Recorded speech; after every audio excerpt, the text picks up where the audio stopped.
please join me in welcoming Associate Professor Jane Hunter. Thank you, Lauren. So it's a really great pleasure to be here this afternoon, and congratulations everyone for staying on and being here right to the end. So hopefully this will be a whole lot of new understandings at this late stage of the day, but I just wanted to say a public thank you to the work that Fred and his team do, and to Lauren.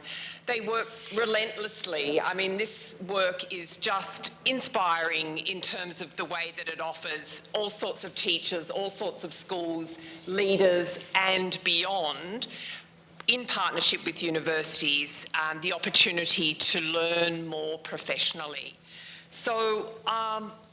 So thank you, Fred, for your work, and thank you, Lauren, for you do so much as well. And putting together these sorts of programs is no easy feat, and congratulations to all of you for being here in your holidays. That deserves, extra bonus points. If I was Jason Clare, you'd have much bigger pay packets. So I'm working towards helping with that whole situation currently. Okay, so has anyone heard of high possibility classrooms before? Is it new to most people? Okay, all right, so I first would like to acknowledge country. I live on Bidjigal country, so quite about an hour's drive east from here.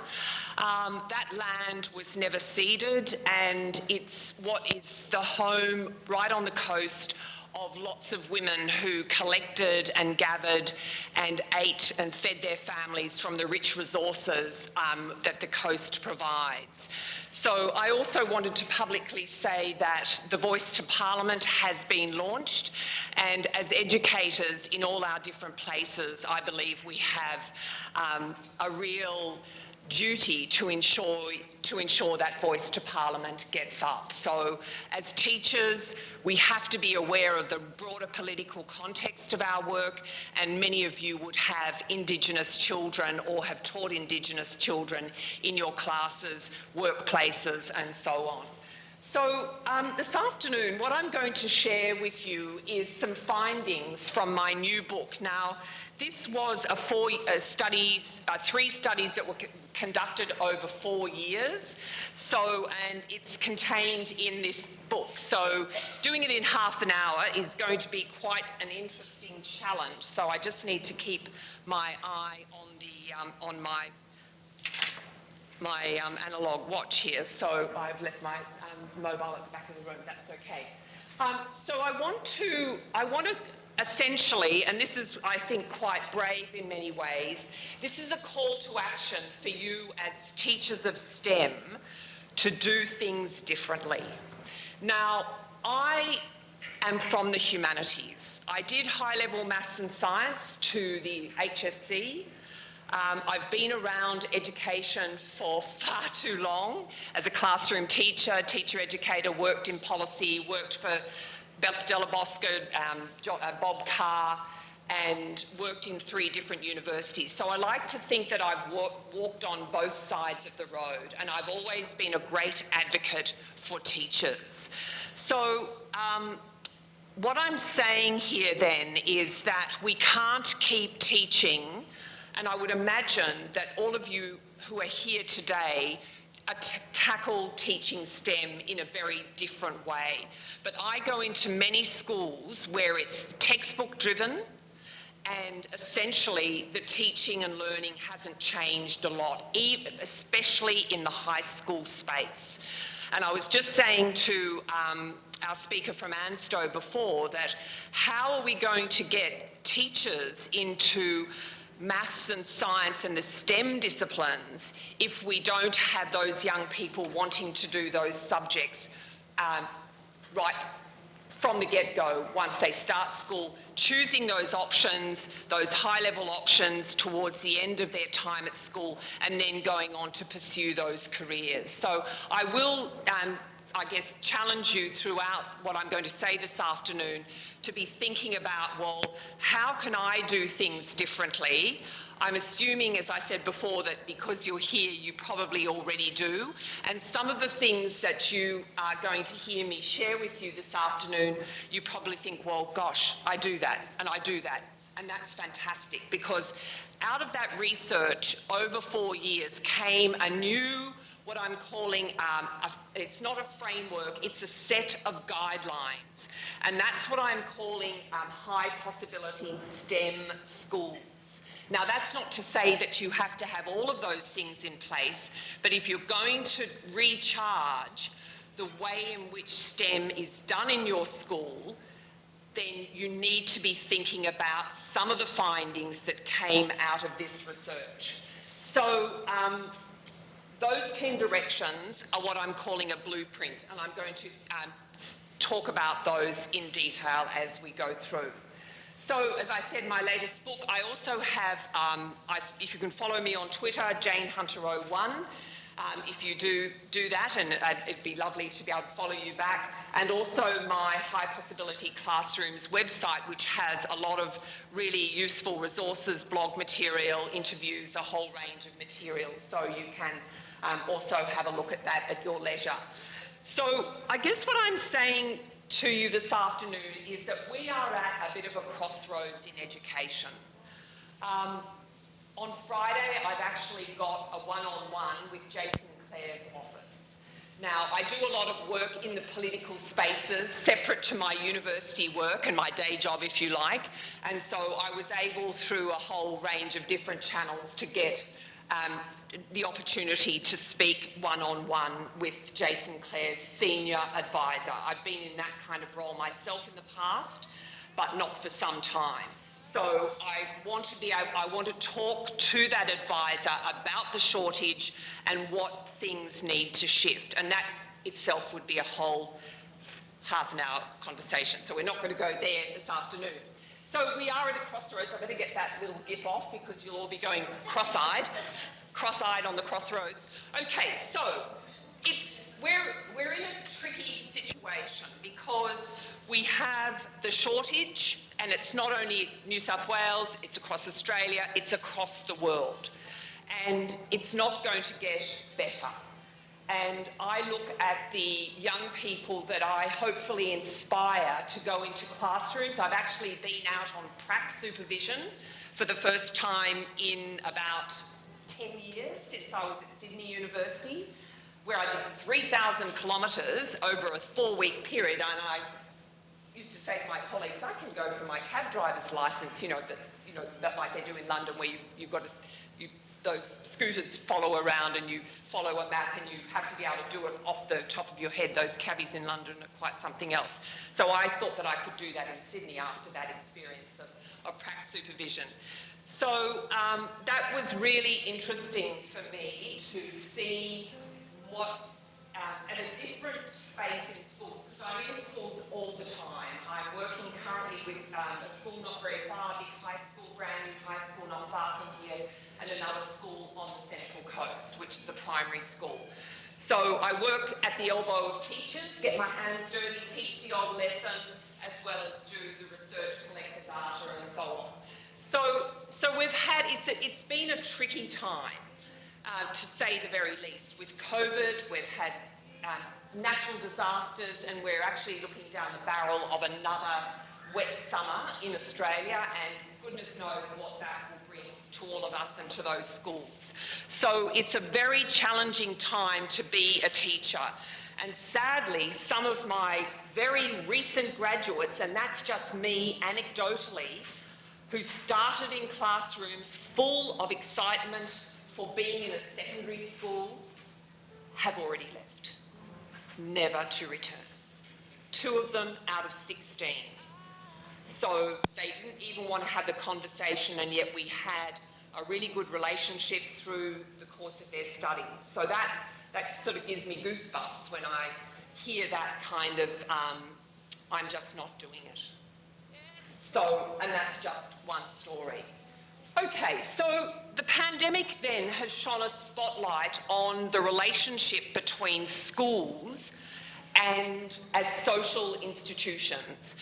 And as Dylan Willem, I think, said a number of years, well, last year he wrote a paper. I often try and read a lot of his work, and those of you who are interested in, I guess, that sort of scholarly work around assessment, Dylan William is always a good person to have a look at. He says that we need to stop looking for the next big thing and instead doing the last thing properly. I think there's huge amounts of change fatigue out there.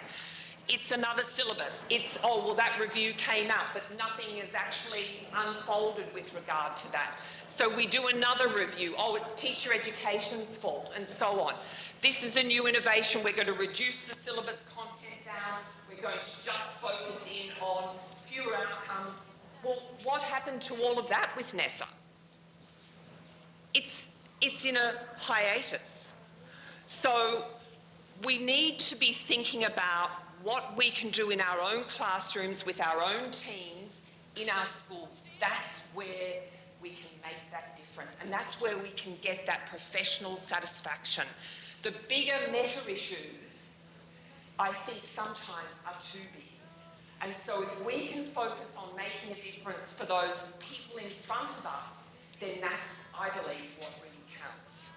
So, Christiana Figueres, I was lucky enough to see her speak. It was the last public talk that she gave, and it was actually the last public talk at the University of New South Wales before the pandemic really hit in 2020. I just started to write my book, and I was lucky enough to go and hear her speak. And she talks about this idea of what she terms as, we have two choices for the future, she says, that we can either keep doing, thinking about the world that we're creating, but also the world that we want to create. And so she has these ideas of stubborn optimism, endless abundance with a radical view to regeneration.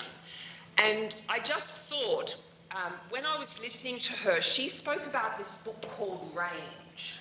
Now, that was a New York bestseller, and that book is really interesting because it was written by a sports journalist, but he makes the case that in a world of complexity, generalists will be the ones that survive. Specialists, yes, we need them, but we need people who can look over the silos. How do we solve climate change if it's purely a scientific angle? Look what happened in the pandemic. We saw those amazing engineers work together to create those ventilators, thousands of them. We saw the scientists and the doctors, medical people work towards our incredible vaccines. But we needed the statisticians to keep us alive to what the situation was and is. We needed all of those disciplines, the communications people, the people from the arts, and so on, to actually ensure that we could get on top of the pandemic. And I think it was just last week that the President of the United Nations declared the pandemic over, in theory. So I'm not quite sure about that because some of us, today's the first day I've been inside in a public place without my mask on. I feel a bit nervous, but that's okay. So that's an interesting idea when you think about being a generalist and why I think STEM and science and maths have stagnated in schools because we won't work with anyone else. And when I was doing a project with 8 schools in Victoria, it was a mathematics educator from the AIS, very experienced, and he said to me, Jane, but you've got to understand that maths teachers only go to maths conferences, and they only hear from maths educators. And mathematics academics only write and cite other mathematics educators. They don't look anywhere else, and the same with the scientists. So we've got to, I guess, challenge the young people that we work with, our co-teachers, our head teachers, that we've got to look to the other disciplines. Okay, so from a theory and evidence point of view, high possibility classrooms is a good news story, I'm here to tell you folks.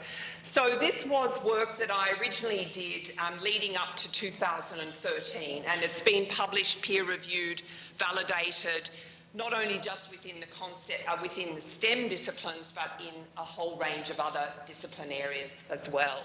So I've taken this work to the UK, I've taken it to the US, and also to Victoria, South Australia, and the ACT, as well as New South Wales. So it's a good news story. This is the original work, which was in-depth studies over several years in the classrooms of these extraordinary teachers. I really wanted to deeply understand their pedagogical practice when it came to the integration of technology. How did they conceptualise it?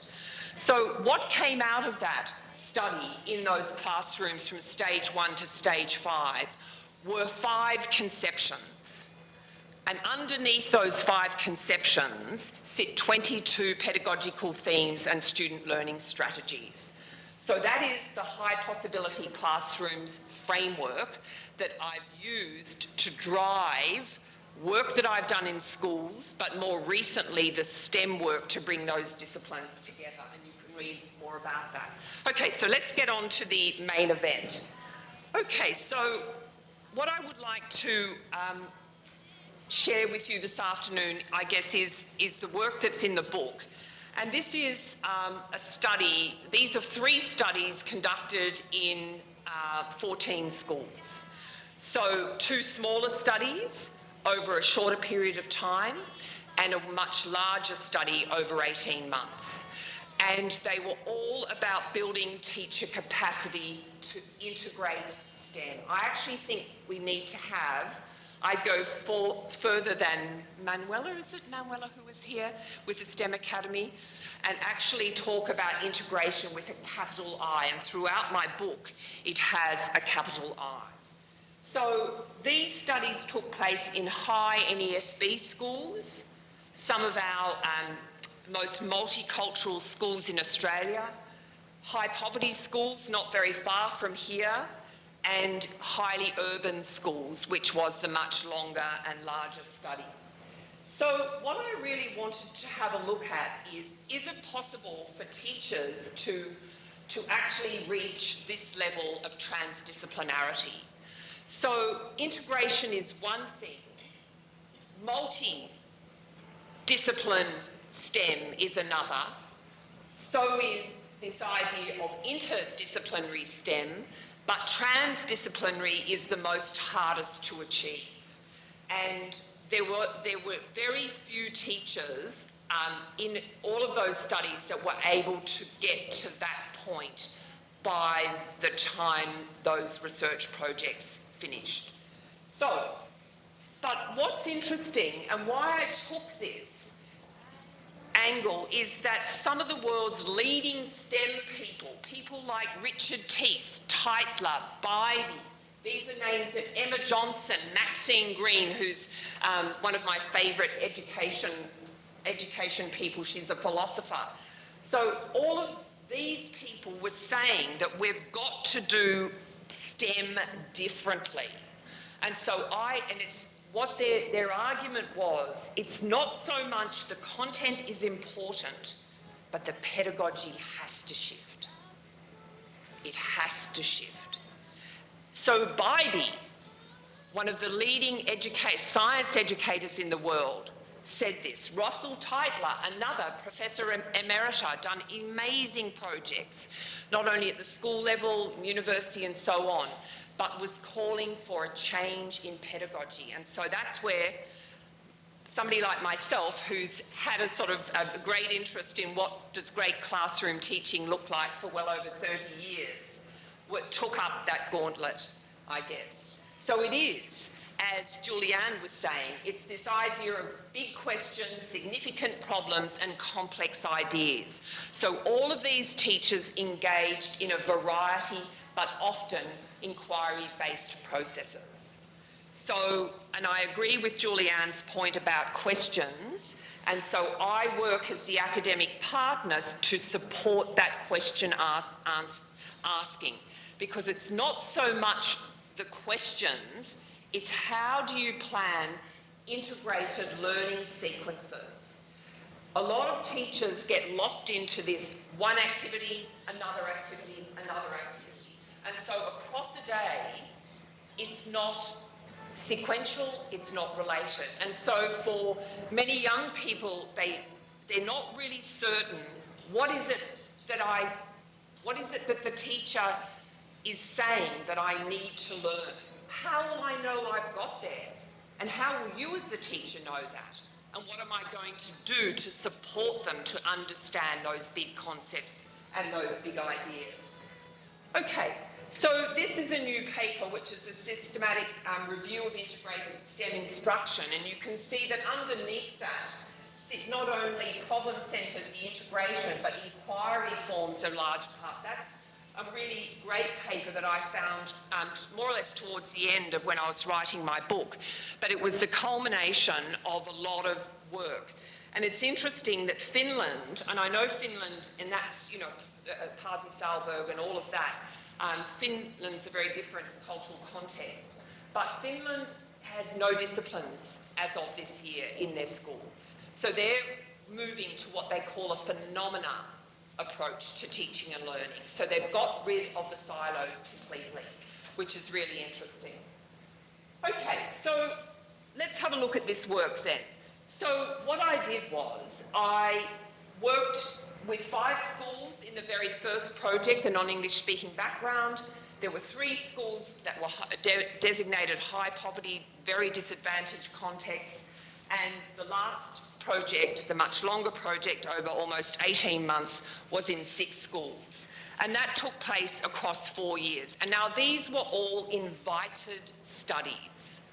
So the principals of those schools collectively had seen me speak in different places, principals' conferences and so on, had heard about the work and had asked me to come and work. They pooled all their resources because obviously if it's a research project, it's got to have money. The university won't let you go out and just, you know, spread your pro bono love everywhere. You've got to bring in the dollars. And so they pooled their resources, each of those schools, and there were teachers within each of those schools that came forward to be involved. And a total of 59 teachers across those 14 school sites was what I was able to collect data from. This is the blueprint that came out of the findings of the research. Let's just have a look at that. So this is some of we conducted various workshops with experts from everywhere. There was quantitative data collected around where teachers were at the beginning, where they were at the end of the research, and there was a whole range of action research approaches that were used as part of the study. So there was a lot going on, and it was demanding for those teachers. But as in any research, you have to have people that are volunteers. And I have to say, and somebody asked me this the other day when I was talking to a group of teachers, they were saying, so did everyone come on board out of those 59? I have to say that of those 59 teachers, there was only one that didn't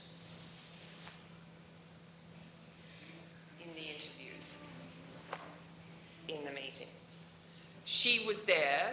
Her principal really wanted her to go to have some, I guess, professional learning because that was felt necessary, but she was there under sufferance. She did complete the work. She was actually in a much larger project, but she felt that she didn't need it. And so I have to say that she was really, there's always one in every crowd, isn't there? But I guess it's important to focus on the fact that 58 teachers really saw enormous improvements in the way they understood how to integrate STEM and how their students responded as part of that, because also the research involved interviews with students, with the principals of those schools, and also with groups of parents at some of the sites. So, as you would know, with the current issues around the shortage, teachers have to have time to plan. They're not, as Sarah Mitchell would like us to think, going to just go to a template and teach that way. No. Blackline Masters, no.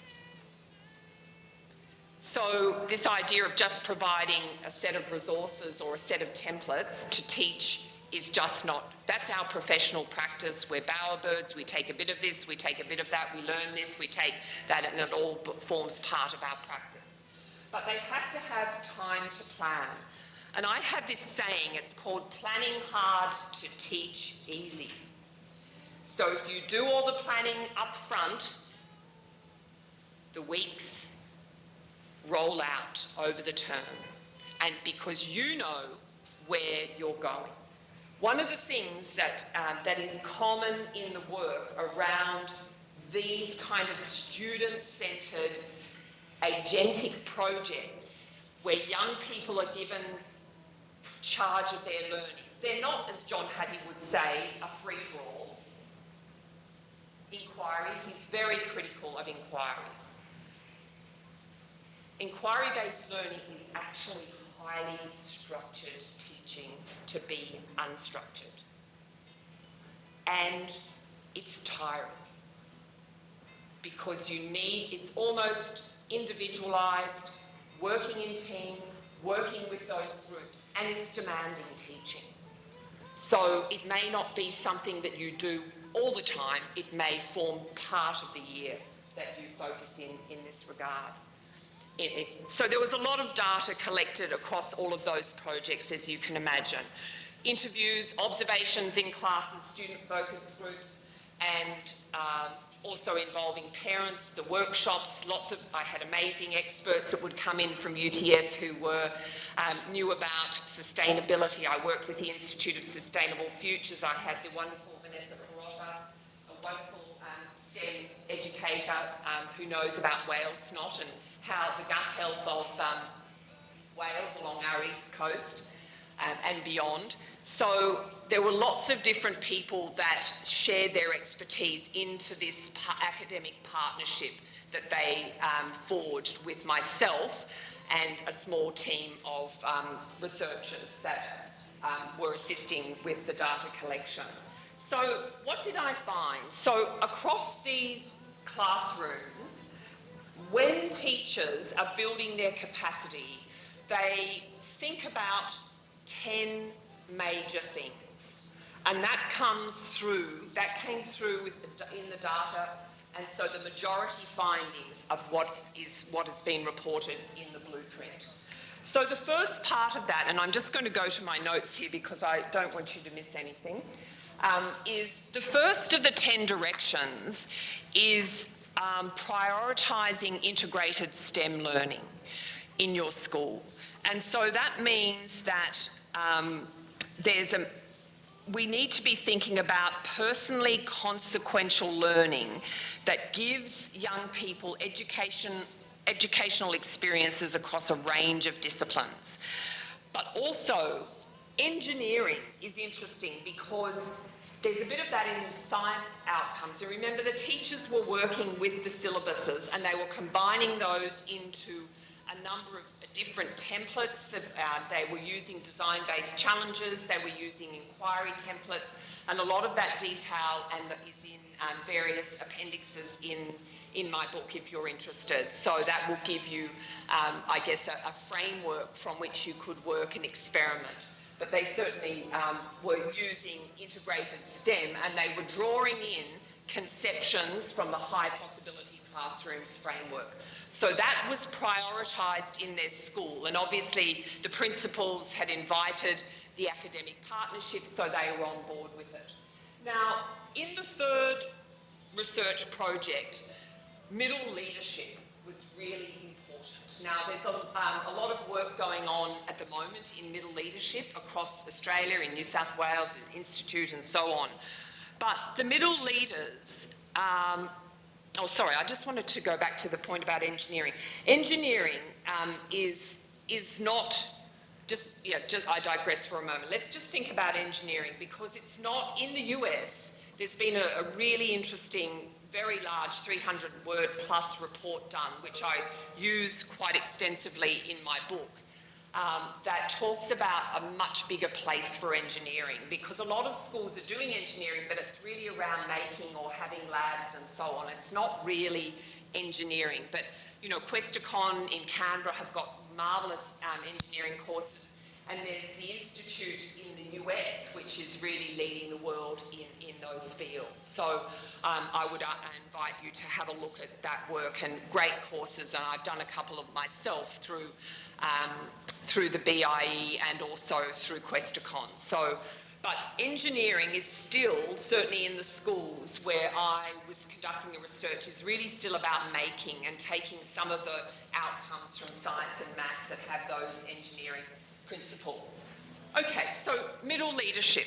Middle leadership is a really important factor, and I think that in many schools, if we could take the admin role away from middle leaders, they could be pedagogical leaders. And in the projects across these 14 schools, each of the small teams within the school, and remember this obviously wasn't the whole school, it was just teachers who had put their hands up at each of those sites to be involved. The teachers were really very clear about their roles as pedagogical leaders, and they moved away from just focusing on admin. So I used a lot of the work of Professor Louise Stoll, who's developed various frameworks in middle leadership, and she's done some really great work in that and has a whole capacity building set of exercises. So I'd invite you to have a look at that. And also my colleague Christine Grice at the University of Sydney has done a lot of terrific work in middle leadership, which you might like to have a look at. So the third part of these 10 directions is, it's probably not showing up that well, is the creation of academic partnerships. Now, I know that there's a lot of STEM activity all around the world, and I cover that in the first chapter of the book. I looked at the top 10 countries, if you like. But a lot of the STEM work, there's bits here, bits there, and they're not being evaluated, or they're being evaluated by the organisation who's conducting the work. Well, as a researcher, you can't really evaluate yourself. So, and especially in the UK, there's been program after program, billions of pounds being spent, but the programs are so fragmented that they really have no proper understanding or deep understanding of how much impact each of those programs have had, be they large or small. So we need to get much better at that kind of evaluation, because it's, as we know, there's lots of wonderful things that people are doing, but a lot of it possibly is the organisations are not speaking to one another about what they're doing so that it's not replicated everywhere. So that's a challenge. So an academic partnership is a partnership between a university colleague and a school or a school system. And over the years, there used to be the AGQTP, which was an Australian Government Quality Teacher Program. And I was an academic partner in that particular program. It was funded for millions of dollars, and I'm hoping that under Jason Clare we can see the rise of those kinds of programs again. So they were very successful, and they've been evaluated, and you work with an outsider who comes into your school and just gives a different lens across the work that you're doing to support and build the professional practice. So that's around participatory action research, and you can read more about that and inquiry per se. So we need to have a lot more funds for professional learning activities, and there's still a lot of the professional learning is really more about content, or sometimes about content, sometimes about skills, sometimes about both. But we need a lot more investment, and that's why, you know, Julianne's program, where they're really, CSR really looking at inquiry, is so exciting, and they're working, and you know, I guess on a sort of a scaled up version of work that I've been doing. But I guess it's more, the work that I've done is more bespoke and tailored exactly to the context, which makes it powerful, I would argue. So we need many more STEM philanthropists to fund this work. The tech companies should really be paying for a lot of this. They've made bazillions off their technology in schools. And I mean, we have, wonderful people who are doing and make generous donations, but really places, Apple and Microsoft, they could really be doing all of this work for nothing rather than charging our schools exorbitant prices. And I know that, I'm not sounding very much like a business person, that's not my focus, but we need no strings attached to those kind of projects and in the way that I've been describing. We need a much bigger focus on equity. So it was interesting that in a number of the presentations, preceding lunch, was around the role of girls. And I actually think as teachers, we've got to focus on girls. I mean, I'm not anti-boy, don't get me wrong, but we need to really focus on boys. I mean, even in a presentation where you're only seeing slides of men, scientists and all of that sort of thing, that gives a different message. And they've done research, a new study with 6-year-olds and who just have been in school for a year, and they've talked about, who is a scientist and who is a doctor and who is an engineer and who is a lighthouse keeper. It's always a man. So already those gendered roles are so ingrained. So we need to really think about the equity issue and try to address it in a much more real way. This is one of my favourite people ever, Professor Maxine Green, and she's a woman after my own heart because she says, the arts, it has been said, you cannot change the world, but they may change human beings who might change the world. So the arts and STEAM were central in the teachers' classrooms across those 14 schools. When they enacted STEM, it actually became STEAM because they started with a rich story. Maybe it was Rosie Revere, engineer, and they built on that story through those engineering concepts and so on. So there's all sorts of exciting ways that you can incorporate the arts and the humanities into our work that we're doing in STEM. So extending it to STEAM, I would argue, is absolutely vital. Okay, so, we won't have time for that, but that's just a great little clip of a Stage 2 team that I worked with at one of the schools. They were building the most amazing contraption out of milk bottles and rulers. Okay, how am I going for time, Fred? Need to finish? 5 minutes, okay. Okay, so the teachers in the study also talked about AI and the role of AI, and they also talked about learning analytics and the data sciences. So we need to have much more data literate young people in our schools. I mean, it's interesting with this Optus hacking and what all of that means, but young people really don't know where their data goes, and their parents often sign up for things and they don't know. So we have to have a much more data literate populace, I would argue, and know how to protect your identity, how much to reveal, and we need to have those conversations in a lot bigger way than we're currently having. And those teachers in the study, in each of the studies, recognised that was something that was missing. One of my other favourite people in the world is Professor Rose Luckin. They talk, she's often spoken about as the Doctor Who of AI. And if you want to really have a look at the possibilities around AI in school education, she lives in London.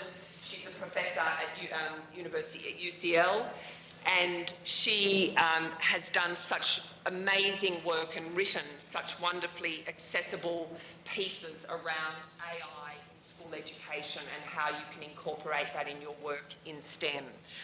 Okay, so we need to link a lot better our assessment. Now, one thing that's happening or not happening is STEM, we're doing STEM, but where is it in our reports?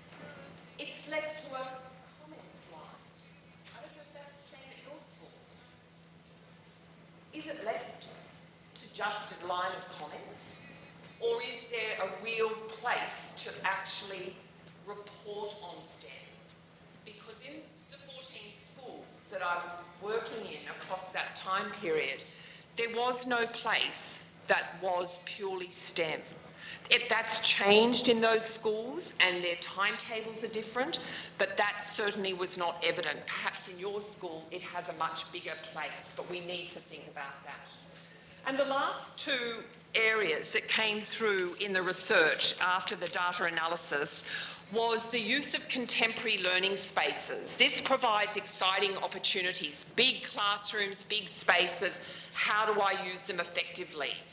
A lot of new build schools, I go into those schools and the teachers have all retreated to the four corners with boards up, so created 4 mini classrooms within a big space. So the pedagogical challenge of an open space is something that, and there's great work being done out of the University of Melbourne and their big ARC studies down there about the use of learning spaces. And the last part of the blueprint is facilitating what I'm calling transdisciplinary boundary crossing, and that goes back to that idea of working across the disciplines and enabling students to see that big problems need complex solutions. And if they can work across disciplines, that will enable them to do that more effectively, because human knowledge is holistic. Okay, so just some comments there. That's the last, one of the schools I worked in the very last project. There's lots of comments, so I'm going to provide the PDF so you can have a look at that at your leisure. And there was a lot of really interesting material that teachers were so generous in giving me, and I feel so privileged to be able to go into those classrooms and work with people like yourselves in these kind of research projects. So that's the big blueprint that came out, talking about high possibility STEM schools, and I'm sure in thinking about each of those areas, these are things that collectively I'm sure your schools are doing, and we need to do a little bit more of that. And that's the call to action that I'm saying, that we can't keep doing what we've been doing. We really need to think about how we can achieve that transdisciplinary, interdisciplinary, integrated approach and give the students the agency that they need in order to be able to be those leaders that we want them to be in the future. Thank you so much for your attention.